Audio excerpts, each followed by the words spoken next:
dinyatakan buron Buron. dan dijadikan partai terlarang, jelmaan komunis, dimulailah perburuan anggota PRD di seluruh daerah. Komunikasinya sebatas itu, tetapi baik-baik saja. Baik-baik saja. Saya tidak melihat Budiman saya anggap di luar on the track, masih on the track. Ya, boleh dikatakan di atas tingkat kekecewaan ya, kegeraman, kemarahan, dan merasa seketika itu juga kami menjadi bagian yang dituduhkan oleh publik. Melihat bagaimana sih pelaksanaan dan persiapan pemilu 2024. Regularitas pemilu yang dilaksanakan di Indonesia itu 5 tahunan.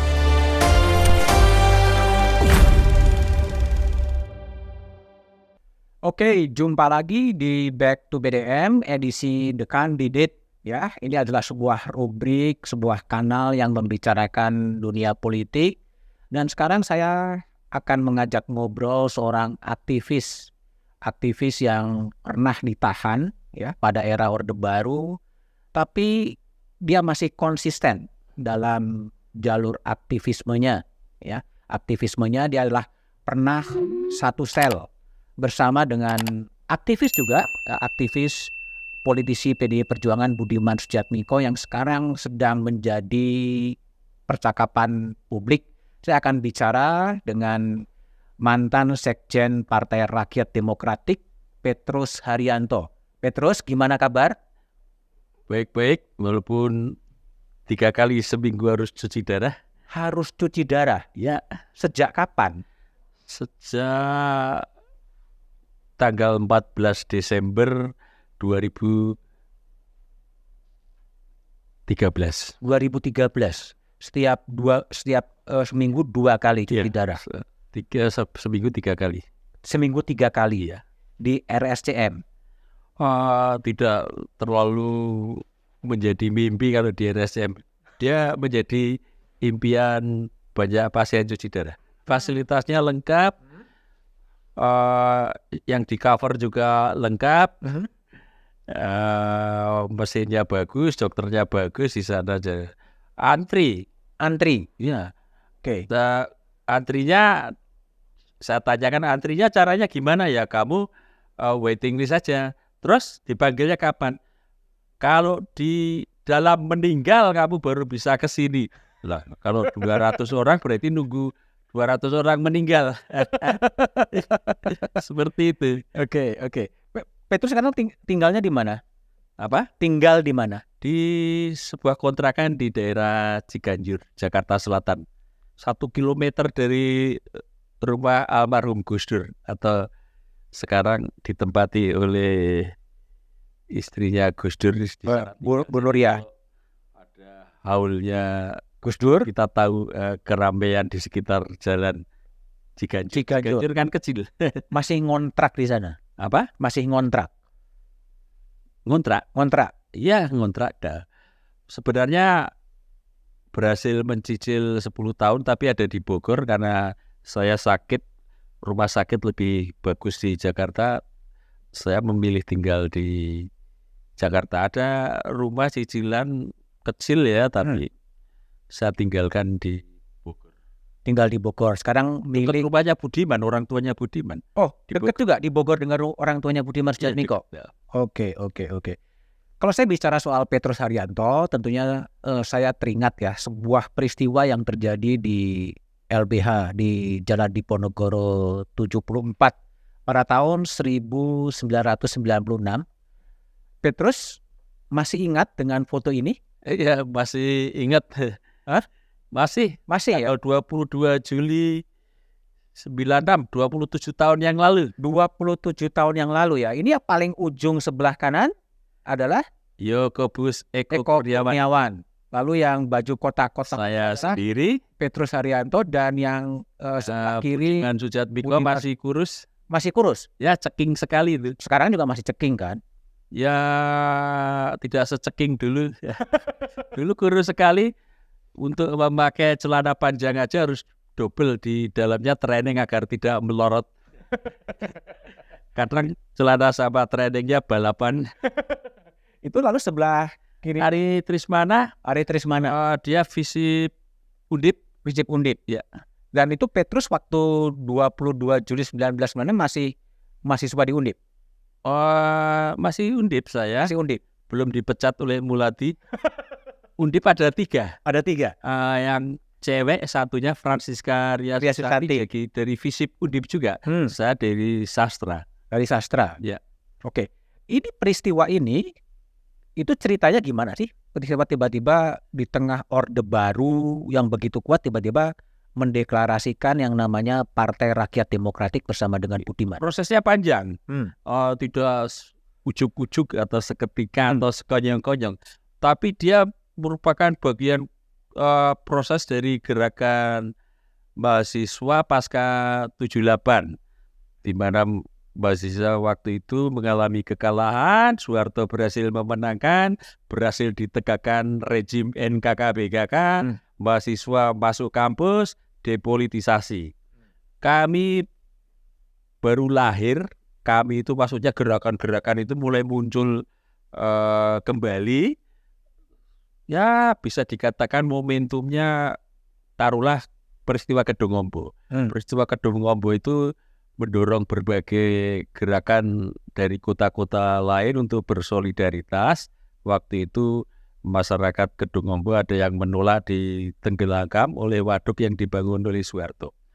Advokasinya juga melalui demonstrasi. Jadi ada tradisi gerakan turun ke jalan menentang pemerintah itu muncul. Dan marak mulai di kampus. Marak itu ya bukan seperti sekarang ya, tapi tetap sangat minoritas kami ya gerakan itu, tetapi sudah muncul ya, ada dinamisasi. Dan sebenarnya di kota Semarang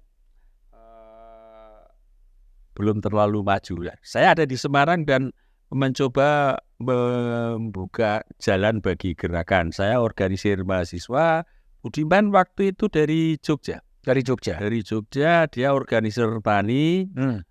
Dia salah satu tokoh atau aktivis di sana yang mempunyai tugas menjadi guru, suka mendidik khusus politik karena hasrat politik bacanya sangat tinggi sekali, artikulasinya juga cukup menawan. Jadi dia kalau di dalam forum dulu sangat menghipnotis untuk menjelaskan teori-teori kiri, teori-teori tabu gitu. Dia sangat teori tabu ya. Ya sangat ekspresif ya. Yang jarang kita dengar dalam kuliah, jarang kita dengar menjadi sebuah wacana. Oke. Di situ, dan dia berhasil banyak melakukan pendidikan keliling ke antar kota. Oke. Akhirnya kami mendirikan Persatuan Rakyat Demokratik 94. Karena berbagai sektor tumbuh ya, ada yang organisir mahasiswa, organisir tani, organisir seniman, sehingga muncul Jakar dengan ketuanya Wiji Tukul. Ya, juga ada Serikat Rakyat Jakarta, Solo, ya kan, PBBI di Taidasari, Pusat Perjuangan Buruh Indonesia, ya kan, muncul. Akhirnya butuh satu organisasi yang mewadai karena masih bersifat sektoral, masih bersifat parokial, kota-kota sektarian, kota-kotanya masih eksistensinya sendiri-sendiri. Akhirnya mendorong harus membangun sebuah konsolidasi. Didorong ada organisasi yang mampu menjadi payung di antara kita. Itulah eksperimen kita pertama, melakukan kongres dan lahirlah Persatuan Rakyat Demokratik. Tetapi macet kepemimpinan hasil kongres, sehingga yang muncul adalah saya bersama kota-kota lain, dan saya waktu itu terpilih di dalam kongres menjadi pengurus pusat. Lahirlah SMIT, Solidaritas Mahasiswa Indonesia Demokrasi, PBBI yang diketuai Dita, STN, terus Jakar yang diketuai oleh Wiji Tukul. Budiman didaulat untuk menjadi ketua. menyelesaikan kasus mandeknya Persatuan Rakyat Demokratik. Dia ditunjuk dari seorang pendidik yang kerjanya berarti kalau meminjam istilahnya Ari Budiman dalam bukunya di Chili itu ya strategi bawah. Strategi bawah. Kami yang duduk di Semit di Jakarta itu kan strategi atas, secara terbuka berbicara lantang kepada rejim. Saya menentang Anda, program saya seperti ini. Itu akhirnya dia ditunjuk. Muncul dia PSPRD. PSPRD sebagai ketua presidium sementara. Ada beberapa aksi yang dipimpin dia. Salah satu aksi yang heroik itu adalah menduduki kedutaan besar Belanda dan Rusia tahun 95. Orang nggak kepikir kan ada orang berani menduduki lompat pagar kedutaan ya. Dia di Rusia, saya di Belanda, dan saya selama 3 hari menduduki kedutaan besar Belanda. Karena waktu itu diserang oleh pro integrasi sehingga hampir seluruh staf kedutaan besar Belanda mengalami luka. Jadi pro integrasi didorong oleh polisi untuk meloncat menduduki, hancurin semua fasilitas kedutaan besar dan stafnya keluar, termasuk duta besarnya. Mister siapa lupa. Saya menduduki di kedutaan besar seperti film-film itu. Budiman lebih ngeri lagi, dia ada setrumnya itu kedutaan besar Rusia pagarnya. Seperti itu. Aksi heroik. Setelah itu akhirnya dia menawarkan kepada ormas-ormas ini untuk ikut dalam kongres luar biasa Persatuan Rakyat Demokratik tanggal 14, 15, 16. Pada tanggal 15 menyatakan diri berubah menjadi partai politik. Dan deklarasikan saya bersama Budiman terpilih dalam kongres. Jadi ketua, semua yang ada duduk itu dipilih oleh kongres. Bukan dipilih oleh Budiman, selalu dipilih oleh kongres. Dan harus mendeklarasikan, tetapi baru berlangsung tanggal 22 Juli. 5 hari berikutnya dinyatakan sebagai dalang kerusuhan 27 Juli, dinyatakan buron dan dijadikan partai terlarang, jelmaan komunis. Dimulailah perburuan anggota PRD di seluruh daerah. Dan kemudian Budiman dan Petrus kemudian ditangkap. Saya karena pimpinan, ketua dan sekjen harus bersama-sama. Kami bukan melarikan diri, tetapi kami menyatakan diri waktu itu di media. Kami akan melakukan perjuangan dan dilakukan secara clandestin, bawah tanah. Jadi kami sama Budiman waktu itu merumuskan strategi apa. Kebetulan ada yang mendukung dalam hal ini Romo Sandiawan dan ya sekarang boleh dibuka lah, Gunawan Muhammad aktornya, di mana kami bersembunyi tetapi tetap bisa melawan. Sehingga kami mempunyai kurir kami juga ikut tertangkap. Kurir ini yang membawa surat-surat instruksi ke daerah, membawa selebaran, menghubungkan antara kami dengan bunker, ya istilah internal kami bunker, tetapi tempat persembunyian kelompok-kelompok itu. Dan kemudian Petrus dan Budiman sama-sama diadili atas tuduhan subversi. Diadili atas tuduhan subversif. Iya, diadili undang-undang subversif. Jadi awalnya tertangkapnya lebih tepat istilahnya diculik. Iya kan, tidak tahu siapa yang mengambil waktu itu. Mereka tidak menyebutkan nama kesatuan mana, tidak melalui ada surat penangkapan, mata kami ditutup, dibawa ke tempat rahasia, kami diinterogasi luar biasa. Saya sendiri 26 jam non-stop pada hari pertama, yang lain disiksa, disekap di tempat yang tidak tahu itu siapa. Selama seminggu kami di sana. Selama seminggu disekap. Nah, disekap. Akhirnya kami tahu ada mejanya, ada inventaris Badan Intelijen ABRI. Terus kami bisa berhubungan. Itu kemarin hari pertama kan ada Jaki Anwar Makarim. Iya. Jadi kami tahu disekap di BIA. Setelah itu kami baru dibuang ke Kejaksaan Agung. Seminggu di BIA, kemudian dibuang ke Kejaksaan Agung. Di Kejaksaan Agung kami mulai disidik, ada proses pro justisia. Kalau menjadi terdakwa kami juga didampingi pengacara. Jadi kami menggunakan hukum acara pidana. Walaupun materinya undang-undang subversif. Kalau undang-undang subversif itu tidak bisa didampingi pengacara. Kalau diperiksa, disebutkan dalam ketentuan itu. Tapi kami dicampur agar mengesankan Soeharto lebih ramah atau apa. Tapi karena memang posisi di dunia internasional kan semakin melemah, semakin melorot ya. Artinya banyak tekanan. Waktu itu pemerintah Amerika, Bill Clinton kalau nggak salah, mengeluarkan dokumen tentang pelanggaran hak asasi yang dilakukan Soeharto, bahkan khusus untuk 27 Juli dan baik pra maupun rangkaiannya laporannya sangat lengkap. Saya pikir dunia internasional juga menekan pemerintah saat itu sehingga kami dalam tanda kutip cukup aman.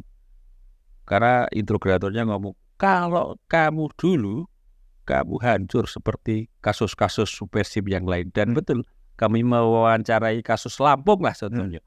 Itu disiksa habis-habisan. Wah, disetrum, digebuk, setrum sampai pingsan, segala, brutal betul.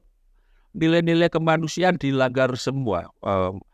Diinjak jempol kakinya melalui kursi. Dimasukkan bak mandi segala agar ada proses pengakuan sesuai dengan pertanyaan-pertanyaan integrator. Mungkin juga hampir sama dengan kasus penculikan setelah kami yang 97-98. Seperti itu, terus disidik, kami diadili dalam pengadilan yang berbeda. Budiman CS ada di Jakarta Pusat, saya ada di Jakarta Selatan. Menjelang vonis kami melakukan aksi, tidak mau menghadiri sidang, mencabut pengacara, jadi kami berhadapan langsung, ditarik ke ruang pengadilan juga tidak mau, dan kami tidak mendengar vonis secara langsung di ruang pengadilan karena ada di ruang tunggu pengadilan, seperti itu. Setelah vonis itu beberapa bulan berikutnya Budiman digabungkan kepada saya yang ada di LB Cipinang. Disitulah babak baru kami atau saya hidup bersama Budiman selama 24 jam. 24 jam di sel Cipinang. Di sel Cipinang. Berapa tahun tuh? Ya kalau dihitung 2,5 tahun ya. 2,5 tahun. Harusnya lebih kan, karena Soeharto keburu jatuh. Tetapi kami baru dibebaskan zaman Gus Dur. Jadi selama Habibie itu kami masih ditahan. Kami menggugat pengadilan karena dinyatakan sebagai partai terlarang, menang. Sarwan Hamid sebagai Mendagri harus mengumumkan PRD bukan lagi partai terlarang. Kami mendaftarkan ke pemilu menjadi salah satu 48 partai politik yang terlibat dalam pemilu 99 kan. Selama 2,5 tahun lebih di sel Cipinang. Iya sama, kamarnya sama. Sekamar dengan Budiman Sujatmiko. Satu kamar berdua. Tidurnya berdampingan, saya di sini, Budiman di sini. Oke. Apa yang diomong? 5 orang ya? Oh 5 orang, siapa lagi itu? Seluruhnya pengurus pusat. Oh di situ semua? Kok 5 orang? 4 orang. 4 orang. 4 ya. Seluruhnya pengurus pusat, pengurus yang ormas seperti Garda, pengurus Semit itu ada di kamar sebelah. Kami dapat 2 kamar. Nah, yang lain kan ada di Jawa Timur. Ya. Dita di Surabaya. Hussein Ponto, Muhammad Soleh ada di Jawa Timur. Selama hampir 3 tahun atau 2,5 tahun selama hampir 2,5 tahun atau 3 tahun di Cipinang, apa yang diomongin dengan Budiman? diomongin Budiman, ya macam-macam. Tapi kami kan masih melakukan kepemimpinan politik Dari dengan penjara. strategi atas. Berbicara kepada media, kami kan masih menulis statement. Agak unik nih statementnya, kita tulis dengan rangkap karbon 3. Rangkap karbon 3. Kan tetap kurang, ketik lagi. Ah. Dan baru kita edarkan ke wartawan. Kami mempunyai kurir sipir penjara, rekomendasinya dari Sanana Gusmao Oke. sudah teruji. Nanti ada kawan kami di luar yang akan mengedarkan ke media. Oke. Kami masih melakukan itu, kami melakukan kajian di dalam, sehingga rutin diskusi. Bahkan ada diskusi plenonya. Diskusi pleno. Antara kamar nomor 2 sama nomor 3 di Blok F di Cipinang, itu kami pleno sejam 6 pagi. Ketika napi belum bangun, ketika pintu penjara dibuka, kami langsung melakukan rapat, diskusi, kadang debat. Dan kadang di ruang besukan debat sama kawan-kawan dari kurir-kurir dari luar yang posisi kami seperti ini, posisi mereka seperti ini. Jadi kami tidak nganggur, akhirnya ya tetap menjadi bagian dari Partai Rakyat Demokratik yang aktif berpikir dan berkontribusi melawan kediktatoran Soeharto. Teman-teman di luar kan tetap melancarkan perlawanan, terkonsolidasi, dikonsentrasikan di Jakarta semua, diburu, tidak bisa bertemu dengan orang tuanya. Kalau ada kakaknya yang nikah juga dia tidak mungkin pulang datang ke kakaknya. Wiji Tukul kan ya tidak mungkin bertemu dengan Mbak Sipon. Bertemunya mungkin setahun sekali, dan itu pun melalui SOP yang ketat. Bertemu di sebuah tempat, ada pengawalan dan sebagainya. Jadi teman-teman di luar perjuangannya lebih berat. Mereka seperti ada, bisa disebutkan di sini, Sarpatria yang korban diculik, almarhum Waluyo Jati, Faisal Reza yang sekarang Ketua Komisi 6, Aan Rusdianto, Andi Arief sekarang Ketua Bapilunya Demokrat.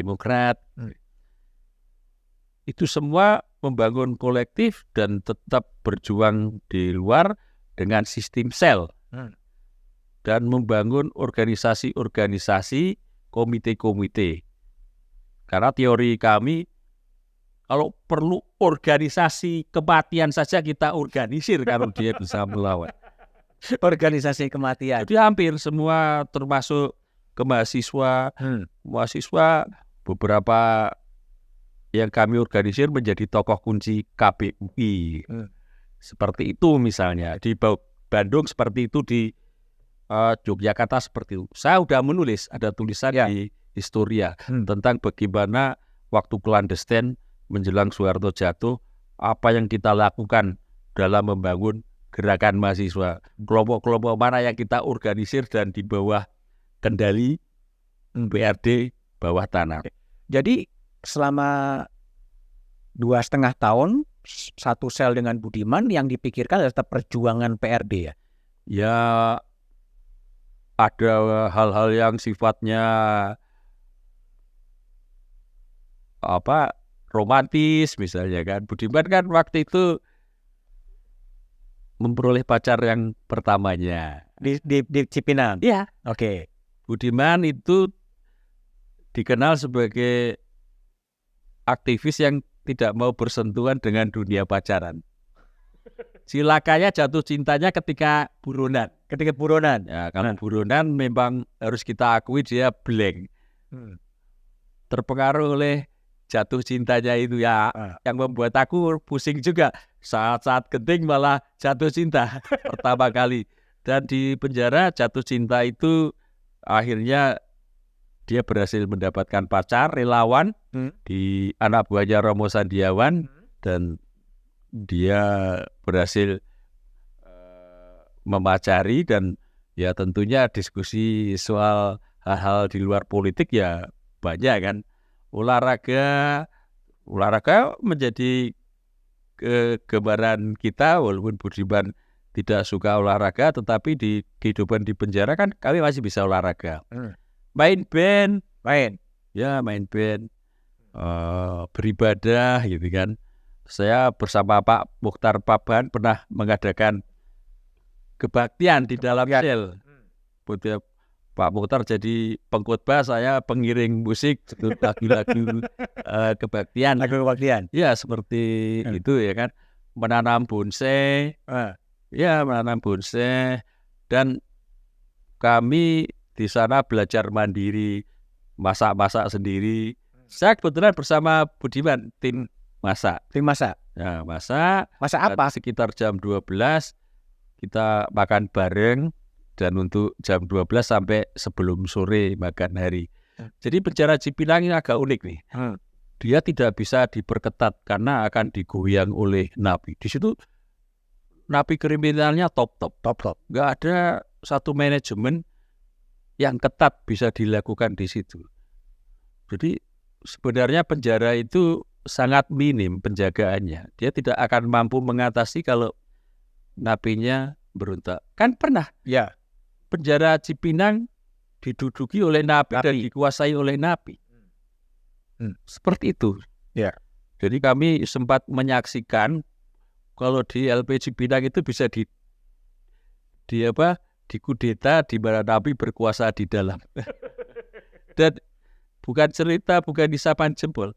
Berapa kali kompor ditarik ya kan. Tidak boleh masak di dalam, goyang. Kalau goyang pusing sipir. Negara tidak menjamin kekuatan keamanan yang cukup, rasionya juga mengerikan. Masa harus menghadapi pemberontakan napi, nyawa mereka juga terancam. Tadi Petrus bilang bahwa surat-surat atau yang diketik dengan karbon itu dikirim lewat kurir kepercayaannya Sanana Gusmao. Rekomendasi Sanana Gusmao kan pimpinan klandestin di luar.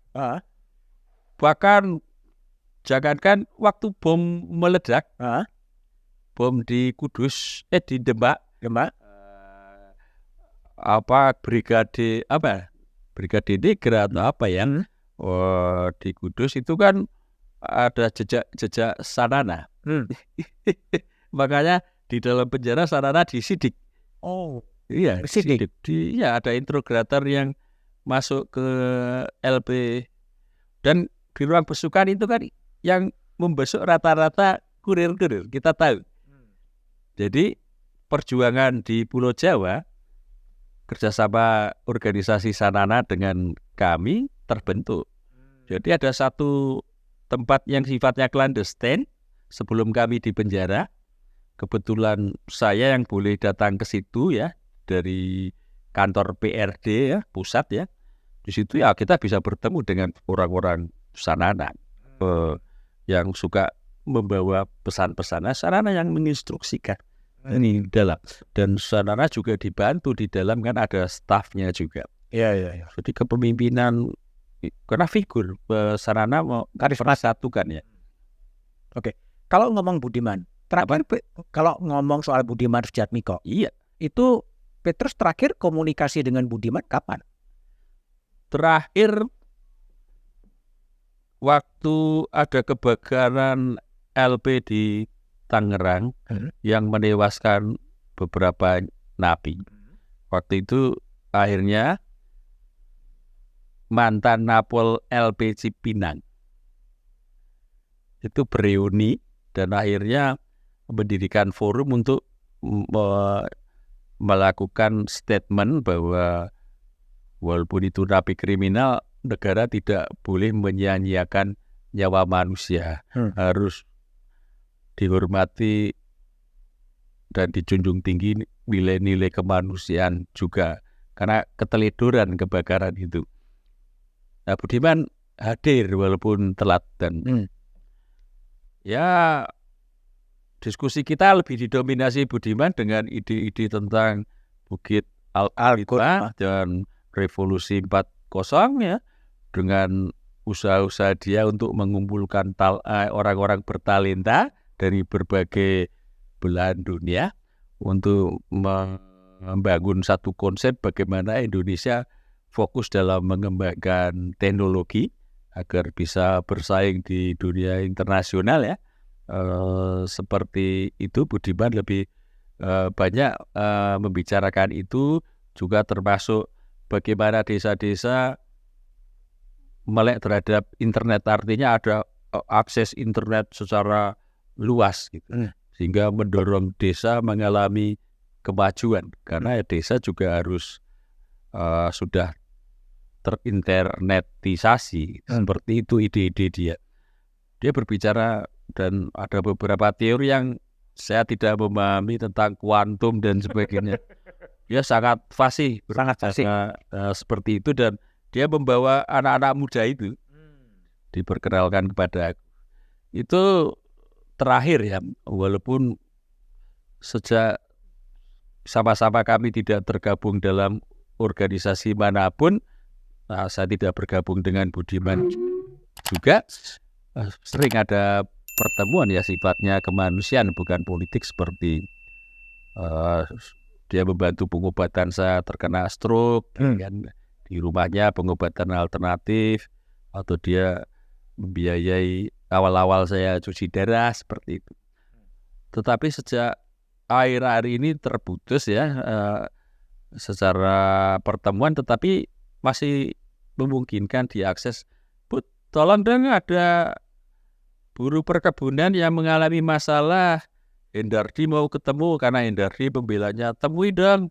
Oh siap gitu. Temui Budiman kan komisaris PTP berapa saya lupa. Dia masih mau ya. Harto, Bu, ini mahasiswa kepingin kau jadi pembicara, Bu. Dijawab ya WA-nya ya. Saya sering menjadi jangkar untuk dikira hubungan saya dengan Budiman sangat dekat ya, sehingga termasuk keluhan-keluhan teman-teman karena Budiman jarang mengunjungi teman-teman kan, ngeluhnya kan ke saya.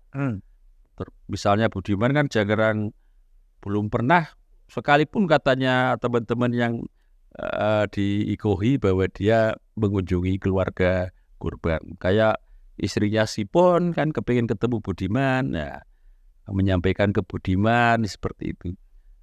Ya ada beberapa yang berhasil, ada ya beberapa yang tidak. Jadi komunikasinya sebatas itu, tetapi baik-baik saja. Baik-baik saja. Saya tidak melihat Budiman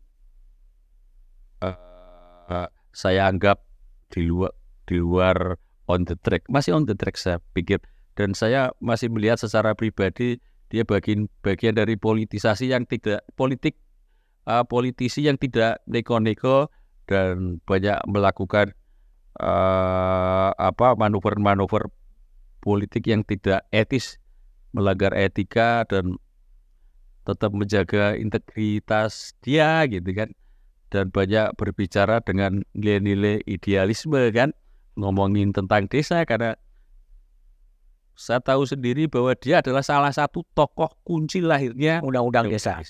Dia menjadi penyambung antara parlemen dengan perangkat desa melalui Parade Nusantara, bahkan dia menjadi penasihat. Masukan-masukan konsep-konsep ya dari desa, dari perangkat-perangkat desa itu masuknya kan lewat Budiman. Budiman yang bisa berkomunikasi, dan Budiman yang paling siap terhadap konsep tentang undang-undang desa di antara anggota parlemen-parlemen yang lain. Dia menekuni sejak di PRD karena konsennya terhadap pengorganisasian masyarakat desa. Kalau sekarang kemudian Budiman mendekat ke Pak Prabowo, itu sebuah langkah politik yang pernah dibicarakan dengan Petrus? Tidak pernah dibicarakan kepada aku dan teman-teman yang saat ini tergabung dalam Forum Rakyat Demokratik untuk Keadilan Korban Penghilangan Paksa. Tidak berbicara kepada Ikatan Keluarga Orang Hilang atau IKOHI yang selama ini menjadi lembaga yang legitimate untuk berbicara tentang penculikan di mana ada keluarga, korban, dan mantan-mantan anggota PRD. Dan IKOI sendiri punya ikatan kultural, jadi teman-teman yang tidak dalam struktur IKOI juga sering membantu IKOI. Dia tidak berbicara kepada kami, tetapi menurut pantauan di media dia berbicara kepada Waluyo Jati dan Nisar Patria. Tetapi saya lihat liputan di Tempo justru mereka mengingatkan masih ada yang belum kembali. Dan ketika dikonfirmasi oleh Winurato Adi, salah satu aktivis dari Jawa Timur yang sekarang banyak mendampingi ayahnya Bimo Petrus, katanya tidak gitu. Nah, saya tidak tahu dan tidak bisa mengkonfirmasi karena keburu Waluyo Jati meninggal. Seperti itu. Kalau ditanya ke saya, sudah nggak ada komunikasi sama sekali sejak itu. Dan sejak pertemuan dengan Pak Prabowo juga tidak pernah berkomunikasi. Sama sekali tidak ada komunikasi. Petrus sebagai teman yang cukup dekat, pernah satu sel 3 tahun di Cipinang, kaget dengan langkah Budiman? Oh iya, jadi sebenarnya ada persoalan. Kami mengalami, ya boleh dikatakan di atas tingkat kekecewaan ya, kegeraman, kemarahan, dan merasa seketika itu juga kami menjadi bagian yang dituduhkan oleh publik bahwa PRD telah bersahabat kembali dengan pelaku penculikan anggotanya. Menjadi seakan-akan nilai-nilai perjuangan PRD hilang seketika saat itu. Itu menjadi perasaan ya, perasaan. Dan perasaan itu akhirnya terakomodasi ketika kami saling bertemu, saling mencurahkan pendapat, akhirnya berdiskusi bahwa langkah Budiman itu telah membuat sebagian dari jiwa kami terbang.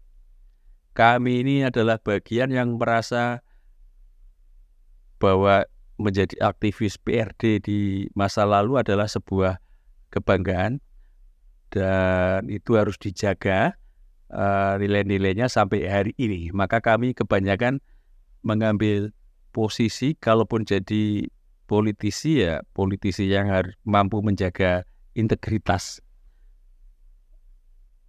Tetapi kami ingin menyalurkan, bukan menjadi bagian yang mencaci maki seperti di Dia Misal.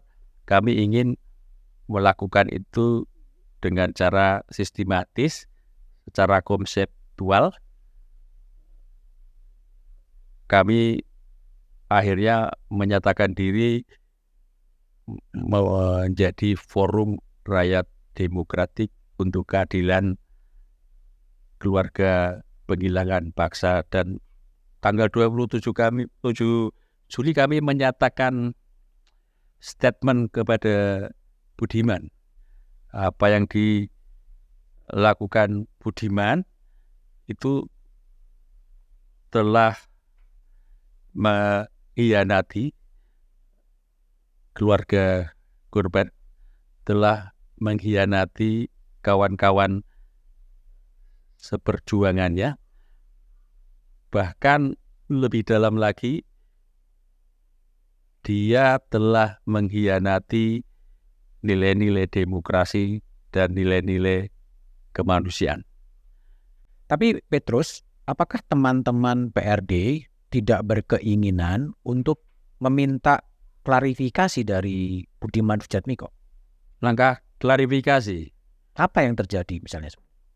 Kalaupun ada langkah klarifikasi sebenarnya tidak masalah, tetapi kami kadung kecewa dan apa yang dinyatakan Budiman kan sangat jelas. Waktu ketemu Prabowo, dia menyatakan mewakafkan diri. Itu bukan bagian dari mendukung Prabowo, tetapi mewakafkan diri menjadi jembatan agar ada persatuan Nasional. kaum nasionalis. Dan Prabowo menjadi salah satu pemimpin yang mampu merangkul berbagai pihak. Karena persatuan nasionalis itu penting dalam situasi politik ke depan ini, karena kita bangsa Indonesia sedang menghadapi geopolitik di mana kekuatan-kekuatan negara-negara Barat akan banyak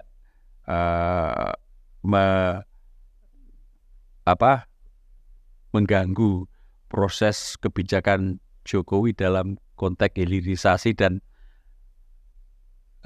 lompatan menjadi negara maju seperti itu. Terlalu kecewa mungkin yang menyebabkan kita tidak punya agenda untuk melakukan klarifikasi. Tetapi kami kan masih satu bagian yang dukung Budiman, itu kami masih satu bagian dalam WAG, WhatsApp group. Masih satu. Ya, namanya Keluarga Besar Rakyat Demokratik yang disingkat KBRD. Hampir seluruh ex-PRD ada di situ. Termasuk Budiman?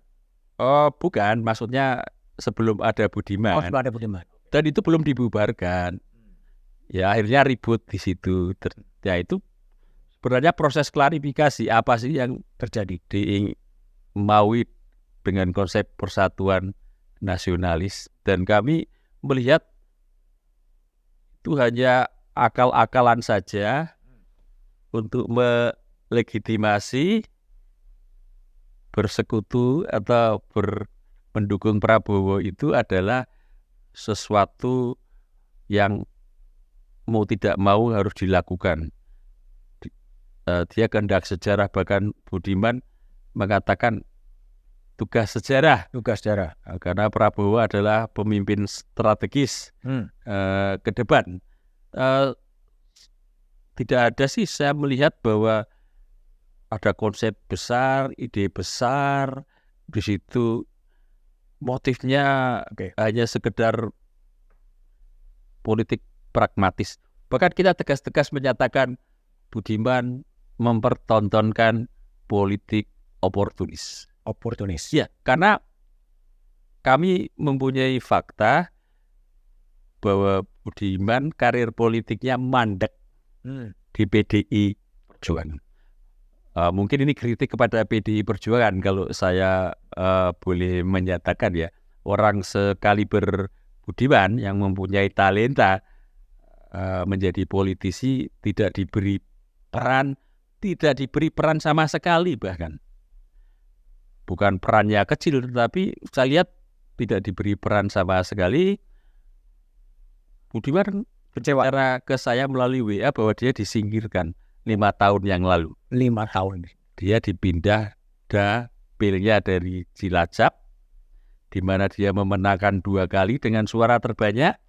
Dia juga basis tradisionalnya Budiman, karena dulu dia mengorganisir mahasiswa di Cilacap, dipindah ke Jawa Timur.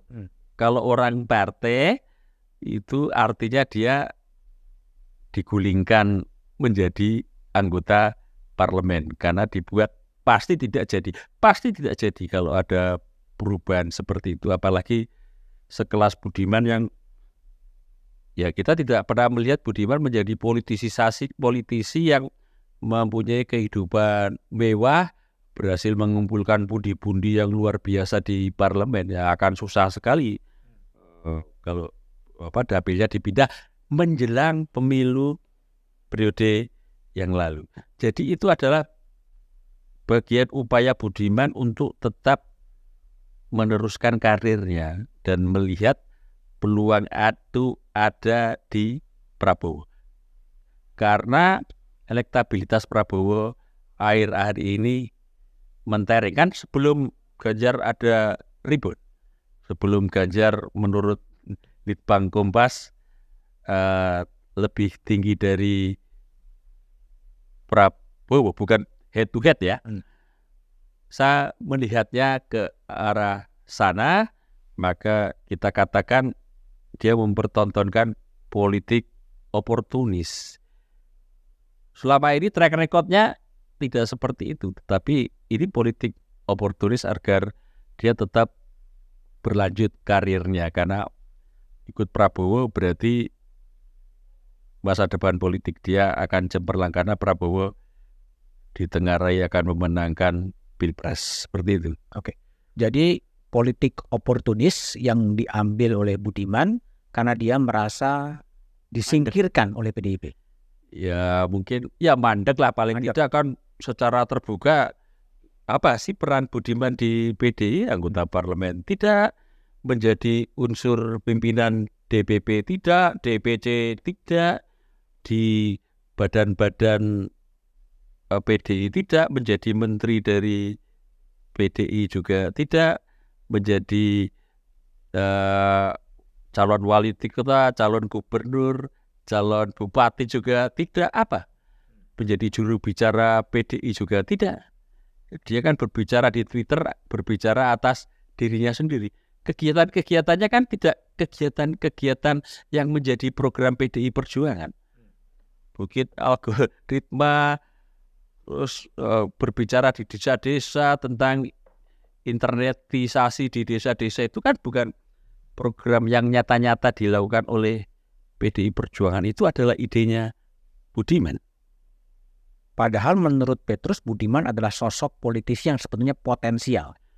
Ya, saya melihatnya seperti itu. Saya harus jujur ya, bahwa kalau hari ini saya marah, kecewa, geram, bahkan melontarkan statement-statement yang tajam ya, yang saya nyatakan di sini kan sangat tajam, bisa jadi melukai Budiman, tetapi saya melihat Budiman juga sebelumnya adalah tokoh-tokoh yang bisa menjadi panutan, artinya menjadi inspirasi, dan dia bisa mewarnai di dalam parlemen kalau dia menjadi anggota parlemen paling tidak, atau kalau dia diangkat menjadi menteri misalnya, dia tentunya mempunyai ide-ide yang tidak seperti kebanyakan politisi saat ini.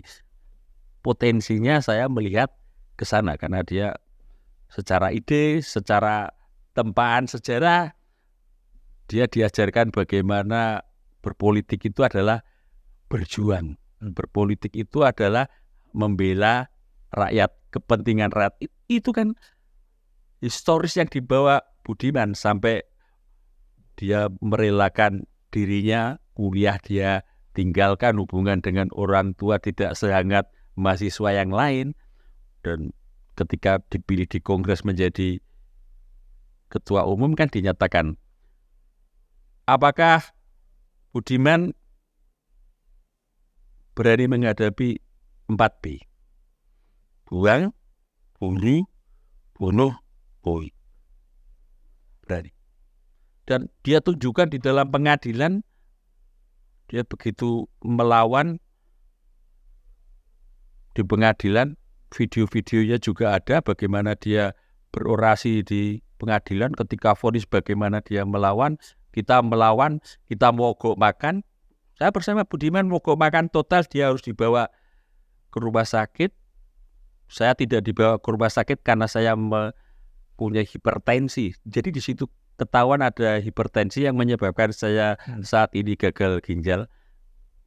Salah satu drop jatuh, ya tensinya di bawah tingkat yang dinyatakan oleh dokter, dan dokter waktu itu dokter RSPAD, dokter kepresidenan yang dikirim ke Cibinong untuk meriksa kami, dan Budiman harus segera dilarikan ke rumah sakit. Artinya episode-episode bagaimana ditempa oleh sebuah perjuangan yang begitu dahsyat dialami oleh Budiman. Anda kecewa dengan perubahan perilaku dari Budiman? Kan tidak bisa dikatakan itu hak Budiman semata, karena berpengaruh terhadap kami semua. Bahkan saya katakan tadi, sebagian jiwa saya terbang. Apa gunanya menjadi PRD sih kalau harus seperti ini? Budiman telah melakukan. Kami bangun tidur melihat berita itu sangat terpukul. Masa lalu apa lagi yang bisa kami banggakan, yang kami jaga, yang kami pertaruhkan begitu dalam. Sampai hari ini pun kami tetap ingin menjaga nilai-nilai itu. Kalaupun kami tidak menjadi bagian dari sebuah partai yang tetap melakukan perjuangan, separuh jiwa kami terbang. Banyak aktivis-aktivis PRD yang sekarang juga berada dalam lingkaran kekuasaan. Yang terakhir, Tesar Patria menjadi Wakil Menteri Komunikasi, Faisal Risa yang kemudian berada di DPR, Dita Indasari yang berada di Kementerian Tenaga Kerja gitu. Petrus melihat teman-teman PRD yang berada dalam dekat dengan kekuasaan seperti apa? Menjadi berada dalam kekuasaan secara pribadi saya tidak masalah. Justru demokrasi yang sudah kita raih itu agar tidak dibaca oleh politisi-politisi hitam. Justru kaum pro-demokrasi saatnya memasuki arena-arena kekuasaan. Jadi saya tidak secara pribadi tidak menyatakan alergi teman-teman melanjutkan perjuangan ke sana. Tetapi apa dilakukan oleh Budiman itu kan efeknya luar biasa. Dia ikon. Publik menganggap PRD itu ya Budiman. Budiman itu PRD. Kekecewaan kami ini juga bagian ingin meluruskan bahwa PRD itu bukan hanya Budiman. Masih ada PRD-PRD yang lain yang mempunyai konsistensi, yang masih menjaga marwah perjuangannya, menjaga marwah aktivis. Kita tidak bisa menjadikan aktivis itu baju loncatan untuk meraih kekuasaan dan menanggalkan segala nilai-nilai perjuangan dahulu yang diugemi, yang digenggam. Seperti itu kami melihat Budiman begitu berpengaruhnya terhadap semua sendi jalinan masa lalu kita. Dan terbukti hari ini dia menjadi banyak pembicaraan. Energi media juga lumayan cukup besar untuk melihat itu. Kami mendengar caci maki, ejekan, cemoan dari banyak orang membicarakan PRD dan Budiman. Kalau kami tidak melakukan reaksi, apa jadinya? Akhirnya publik akan semakin kuat bahwa PRD adalah Budiman dan Budiman adalah PRD. Seperti itu ya. Dan ini adalah persoalan soal kejahatan HAM. Dan ini bukan hanya mengecewakan kami di PRD, seluruh keluarga korban juga kecewa, merasa habis sudah upaya-upaya untuk menyelesaikan kasus ini. Kasus penculikan, kasus pelanggaran HAM yang lain. Karena akhirnya mereka juga bereaksi, melakukan konsolidasi para keluarga korban bersama Usman Hamid, bersama Ketua PPHI dan koalisi masyarakat sipil lain mendeklarasikan bahwa persoalan kasus HAM tidak boleh dikubur dan mempersoalkan ada capres yang dalam masa lalunya terlibat dalam kasus pelanggaran HAM. Sekarang mereka juga bereaksi dan ya mungkin kita tunggu selanjutnya akan apa, ada kegiatan-kegiatan apa untuk menggaungkan kampanye ini. Akhirnya generasi Z ini akan disuguhi bahwa khususnya kasus pelanggaran HAM penculikan aktivis ini fiksi. Apa yang kami lakukan tidak hanya sekedar upaya jual isu bersifat 5 tahunan seperti seremonial, mengulang-ulang kembali. Apa yang kita lakukan kepada Budiman hanya bentuk-bentuk sinisme. Jadi sesuatu yang tidak berarti, dan itu yang akan dibangun dan generasi Z yang akan diyakinkan. Dan kebetulan dalam pemilu 2024 generasi Z akan menjadi penentu dalam kemenangan Pilpres ini. Petrus, sebetulnya pernah nggak ada orang yang kemudian menawari Petrus untuk terlibat dalam membantu pemerintahan, membantu kekuasaan? Tidak pernah. Kalaupun ada, itu pernah menjadi staf anggota DPR. Waktu itu Ketua Komisi 9 Ripka Ciptaning ya, membantu di sana. Tetapi tidak bisa saya jalankan karena saya sakit. Seminggu minimal 2 kali harus bolos, dan berarti kerja saya kan terkatung-katung ya. Apalagi sampai saat ini. Di komunitas pun tidak setiap saat saya mampu menjalani kewajiban saya, kadang harus off dan sebagainya karena harus cuci darah. Seperti hari ini ketika didaulat oleh teman-teman, saya tergopoh-gopoh juga. Seperti kemarin malam ada satu media dalam jangka 5 menit harus sudah masuk ke berhubungan dengan yang di studio gitu kan. Belum mandi, belum apa. Cara-cara kerja cepat seperti itu nggak mampu saya penuhi. Terus banyak mengecewakan wartawan karena saya sedang cuci darah. Sedang cuci darah, WA-nya banyak masuk dan saya tidak bisa menjawab.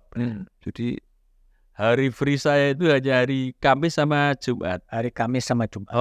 Jadi pusing juga. Teman-teman bikin acara di luar kota, saya hanya bisa melongo ya, karena saya jadi tahanan kota. Tidak bisa ikut berpergian. Saya sudah lama sekali tidak mengunjungi desa saya. Terakhir ketika ibu meninggal ya, dan itu pun saya harus cuci darah di desa. Tapi sejak pandemi kemarin tidak mungkin karena begitu ketat prasyarat cuci darah di tempat lain ya, dan itu biayanya gede kan, harus ada screening apakah ada HIV atau tidak kan, harus di screening dulu masuk ke rumah sakit lain di desa. Kembali lagi ke Jakarta juga di screening lagi, dan itu harganya mahal ya. Itu cuci darah pulih dibiayai oleh BPJS? Ya, kalau tidak dibiayai BPJS, cerita pasien cuci darah itu adalah cerita kematian yang cepat. Bahkan beberapa teman saya dulu di PRD belum bisa sama sekali cuci darah, dia hanya menunggu meninggal, dibiarkan saja tidak cuci darah dan akhirnya meninggal, dan itu membekas. Dan saya kan sudah divonis harus cuci darah, tapi saya menolak. Dan waktu itu undang-undang RUU BPJS-nya belum ditok. Tapi untuk kan gerakan buruh dalam koalisi jaminan sosial mengepung DPR ya. Akhirnya didorong oleh aksi demonstrasi itu BPJS diketok Dan saya sebenarnya sudah diminta untuk cuci darah. Deg-degan juga kalau nggak ada BPJS biayanya pakai apa. Seperti itu. Tapi sebelum berlaku sama sekali, akhirnya Ahok sama Jokowi sama Ahok kan gubernur Jawa Tengah, gubernur DKI itu mempunyai program Jakarta Sehat ya, JKS atau saya lupa ya malah. Itu bisa melakukan cuci darah dengan skema jam kesdanya DKI. Sekarang Belum Petrus BPJS menggunakan itu. Sekarang Petrus punya apa? Kopi shop ya? Bukan Warung kopi shop, tapi produk kopi dengan memakai nama saya Peter Hari Coffee, dan itu kita menyajikan kopi paduan antara Robusta sama Arabica. Sudah diformulasikan, tinggal diseduh.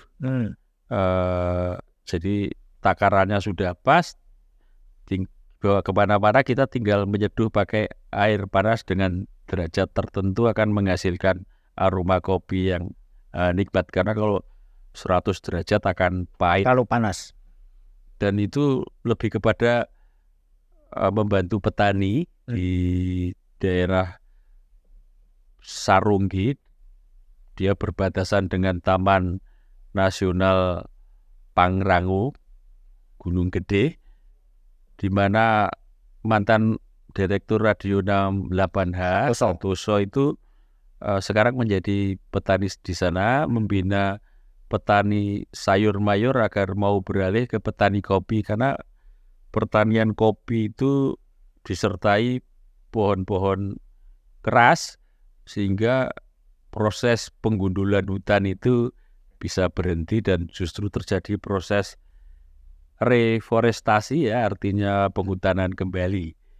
Karena menanam sayur di sebuah lereng pegunungan yang curam itu akan merusak tanah, sehingga sering terjadi erosi tanah. Dengan kopi sebenarnya ideal untuk proses membangun lingkungan hidup. Cuma persoalannya kan harus menunggu 5 tahun. Biasanya petani tidak mau, dia kepingin hari-hari, selama sebulan 2 bulan udah ada penghasilan.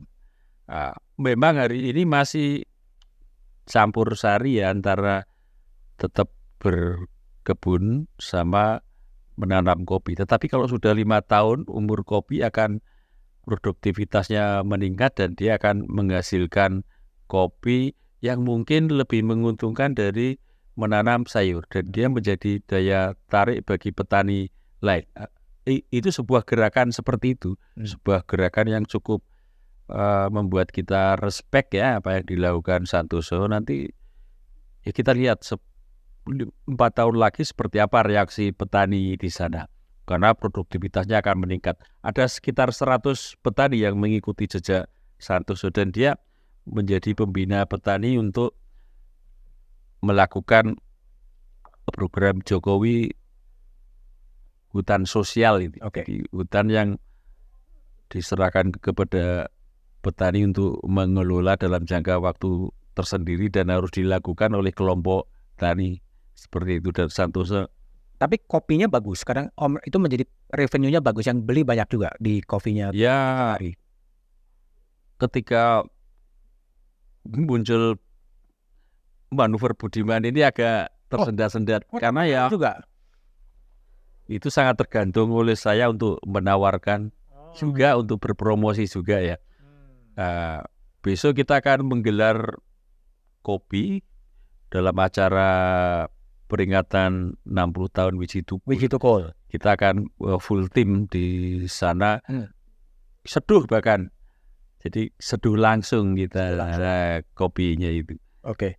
Tadi ngomong Wiji Tukul ya, ini saya juga ada titipan pertanyaan soal Wiji Tukul.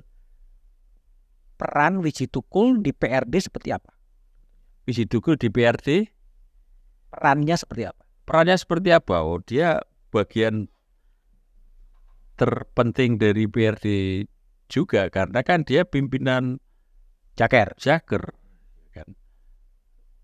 saya pernah merumuskan aksi yang begitu rumit bersama Wiji Dugul, karena Wiji Dugul waktu itu mempunyai peranan menjadi organizer utama di Buruh Seritek di Solo. Dan saya waktu itu menjadi sekjen Semit, Budiman ketua presidium sementara. Jadi dia belum bisa seoperasional saya terhadap ormas-ormas. Tapi pernah rapat di Solo, Sukoharjo untuk merumuskan aksi mobilisasi nasional Semit. Aksi di Solo bersama FNPBI mengerahkan anggota Semit ya. Bahkan ada deploy sementara ke sana agar mempersiapkan aksi tersebut, dan sebagian mobilisasi nasional untuk lompat pagar ke kedutaan besar Belanda dan kedutaan besar Rusia. Aksinya begitu rumit karena kita membawa kawan-kawan Timur Leste yang secara fisik berbeda, dan dia cukup mencolok kalau didatangkan dari Jakarta. Dulu situasinya kan ketat, nggak seperti sekarang. Pergerakan itu kan selalu dipantau. Kalau ada orang Timor Leste, berapa orang bergerak ke Jakarta kan pasti diketahui dari daerah kan. Nah, itulah bagaimana kita membawa, dan kita kan tidak punya alat angkut dan tetap menggunakan transportasi umum dan bukan udara juga kan, dari kereta, bis dan sebagainya. Itu tantangannya menggabungkan dua itu, dan Dugul merumuskan dari bagian merumuskan hal tersebut. Waktu kejadian 27 Juli, Dugul di mana? Ya, dia dipoto membaca sajak. Waktu ada beberapa sajak yang dia bacakan dan sempat saya tulis di media. Dugul membacakan sajak, dia menjadi pemimpin jaringan kerja budaya, dan jaringan kerja budaya itu kan jaringan kerja kebudayaan rakyat itu kan menyatakan berafiliasi secara politik dan organisasi seperti Semit. Bahasa yang dipakai oleh pemerintah kan underbo. Underbo-nya PRD kan. Ya dia pimpinan di tingkat ormas, ormasnya PRD. Dan Dugul adalah salah satu orang yang selalu diberi kesempatan untuk merumuskan slogan. Ada satu slogan yang cukup fenomenal, hanya satu kata lawan. Itulah ciptaan Wiji Dugul. Dia selalu dalam kongres dimintai usulan untuk slogan, karena dia orang yang mempunyai talenta berlebih. Dia bisa memotret apa sih, karena slogan itu adalah bagian yang paling kecil yang harus kita rumuskan untuk menghubungkan dengan programatik partai, organisasi yang begitu rumit gitu kan. Kan menghubungkan tingkat kesadaran rakyat untuk bergerak dan menuju kepada slogan. Contohnya ya, slogan cabut 5 undang-undang politik, cabut difungsi ABRI, cabut referendum bagi rakyat mau beri, itu kan salah satu yang dirumuskan di kongres itu.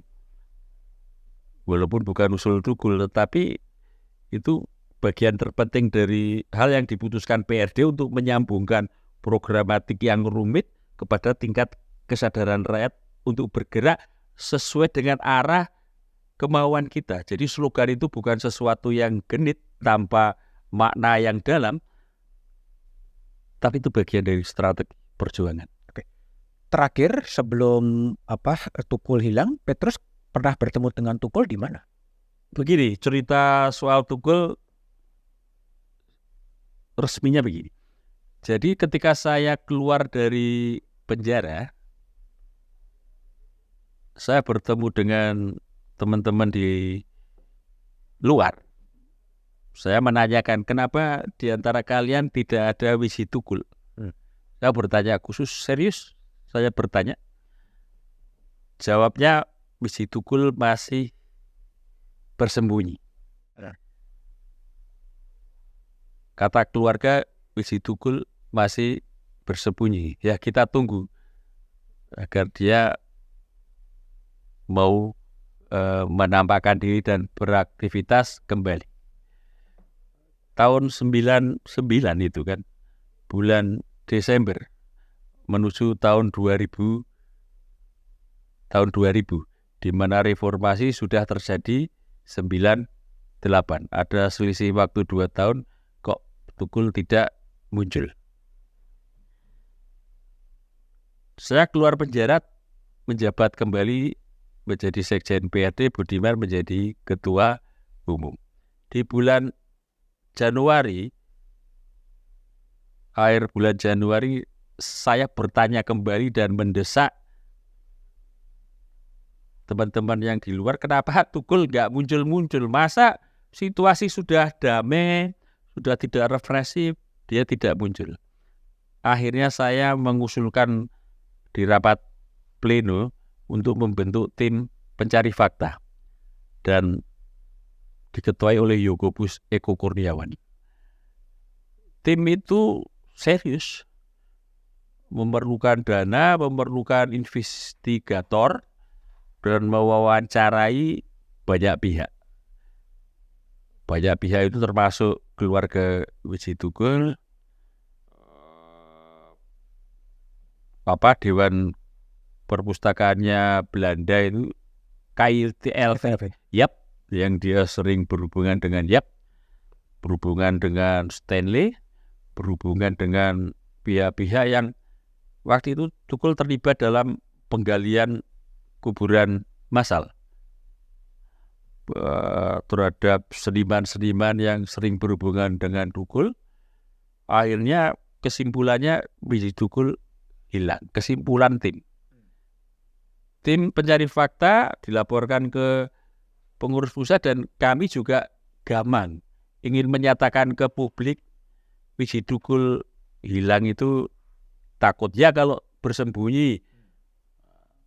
Tapi kesimpulannya Wiji Tukul sudah tidak bertemu itu ketika proses hangat-hangatnya situasi itu sebenarnya. Akhirnya memberanikan diri, kita harus testimoni ke Kontras. Saya datang ke Munarman yang sekarang ditahan dengan kasus terorisme, yang dulu pimpinan Kontras. Kami akan hadir, ya hadirlah. Akhirnya kami meminta Sipon, Mbak Sipon datang, dan salah satu korban penculikan ayahnya Bimo Petrus untuk mendampingi, dan tim melakukan testimoni di Kontras dan bersepakat dengan Kontras sejak itu menyatakan secara terbuka Wiji Tukul hilang. Dan saya tadi membaca dimuat oleh koran Kompas, ada peristiwa kami testimoni ke Kontras. Jadi sejak itu Wiji Tukul hilang, dan secara historis kan hanya diketahui tim penculiknya tim Mawar. Kan militer juga tidak menemukan ada pihak-pihak lain kan, dan